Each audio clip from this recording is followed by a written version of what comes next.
His Excellency Abul Hassan Mahmud Ali, Foreign Minister of Bangladesh and Chair of the session, His Excellency Maumoon Abdul Gayoom, former President of the Maldives, His Excellency Nobuo Kishi, State Minister of Foreign Affairs of Japan, distinguished guests, ladies and gentlemen, good morning and namaskar, because this function is being organized by the India Foundation.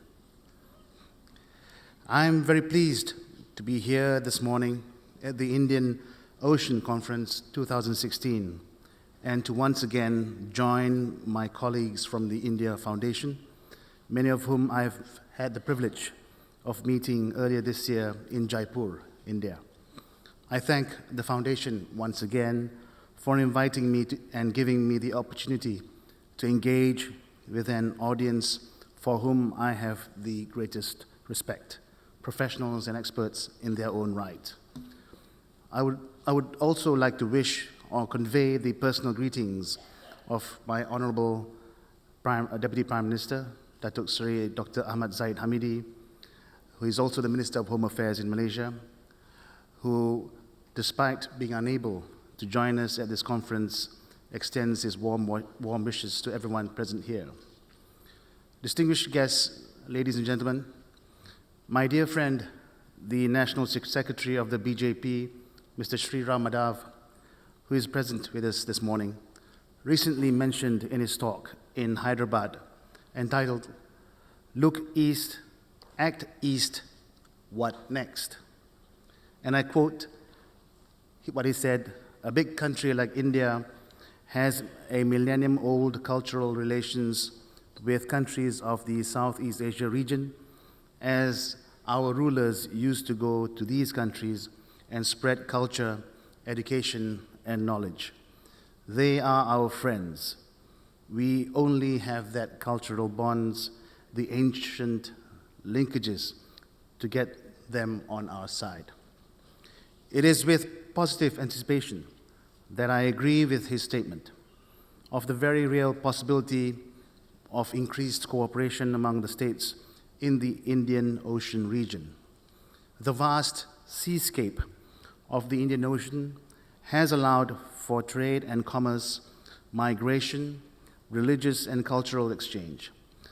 It is also the route which historically enabled the spread of Islam to Malaysia when merchants whose vessels called from port to port brought with them culture, religion, and different ideologies. The Straits of Malacca, which is the main passage between the Indian Ocean and the Southeast Asia countries, meant that in the 7th and 8th centuries, the state of Srivijaya, Sumatra, dominated much of Malaya via a prosperity-driven domination from trade with the Arabs, India, and China. Later, from such regions like Gujarat and various parts of South India, Islam and elements of the Islamic culture began to filter into Southeast Asia. For my country, Malaysia, the Indian Ocean has played a pivotal role as a medium in the formation of the state, as historically, most of the foreign and colonial powers used these waters to set foot on our lands, with the Indian Ocean flowing into the Straits of Malacca. It will continue to factor into Malaysia's foreign and domestic security policy. To this end, Malaysia has long committed ourselves as a member of the Indian Ocean Rim Association, or the IORA, since March 1997, and proudly continue our journey together with its members and dialogue partners. The IORA has identified a number of priority areas for action, and together we are currently working on the IORA Draft Concord. We appreciate the contribution of the Indian Ocean states and note, as many have noted, whilst there will be competition, there is always the opportunity for cooperation in many areas. These are areas which have been the topic of many scholastic and empirical studies in attempts to understand the geopolitics surrounding the Indian Ocean region. Distinguished guests, ladies and gentlemen, working together as a collective entity of the Indian Ocean is an acknowledgement of the idea and doctrine of international Comity and a conscious salute to the Comitas Gentium.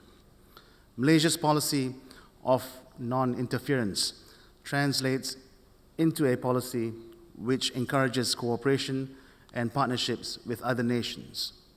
We can and must leverage on our strengths of our respective nations, while at the same time recognizing at all times the sovereign right of each nation over its national and international policies. The Indian Ocean has presented Malaysia with opportunities, indeed reasons for engagement and discourse. This is evident when we work together for global peace and security when the piracy scourge menaced the Indian Ocean. The search for Malaysia Airlines Flight MH370 again brought together multiple parties for search and rescue and humanitarian purposes. And we can never forget the Boxing Day tsunami tragedy of 2004, which also affected Malaysia and had gathered a number of nations on the corridors of the Indian Ocean to render their assistance. These events attest to the important notion that the Indian Ocean will continue to factor into our security policies in the future. Distinguished guests, ladies and gentlemen, while the international community look with favor to the opportunities presented by the Indian Ocean, it is also a route for profit-motivated and politically motivated crimes, be it transnational organized crime or terrorism. These crimes encompass the land-sea nexus. Transnational organized crimes such as piracy, illegal fishing, and human trafficking require collective action, as today no single country is capable of facing them alone. We must continue to initiate mutual maritime security initiatives and build on the strengths of right-minded nations to combat criminals and terrorists who exploit the Indian Ocean as both a resource for piracy and a conduit for crime. This is my message today. Crime does not happen on the high seas, crime happens on land. But whatever happens on the high seas can only exacerbate what happens on the land. Counterterrorism efforts, including radicalization and movements of terrorists and funds, require collective action. Comprehensive collaboration is needed to address the land-sea nexus in breaking the logistics chain of crime.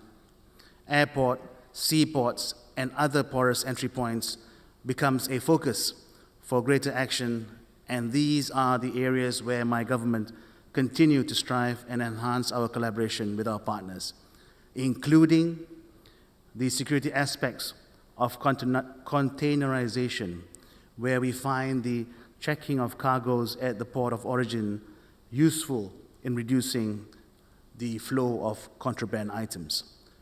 Distinguished guests, ladies and gentlemen, when addressing collective action, we recognize that there is a need for a strategic framework with a roadmap and milestones. We would like to offer this forum our expertise in harnessing discourses on maritime security. We believe that a strategic framework will bring about actionable efforts that will be enduring in addressing our collective concern in regards to security and the Indian Ocean. Inevitably, the steady undercurrent of the Indian Ocean encourages us to steer away from nearsightedness and focus on issues and solutions which are mutually beneficial to our respective countries. An objective, unified approach is the logical result of a necessity born by a shift in global geopolitical dynamics. Our hope is that for the energy of the Indian Ocean to resonate positively among member states and dialogue partners. While we may not be able to when we sail alone, it is but as a group, surely and in all probability, that together we can. With that, ladies and gentlemen, I thank you.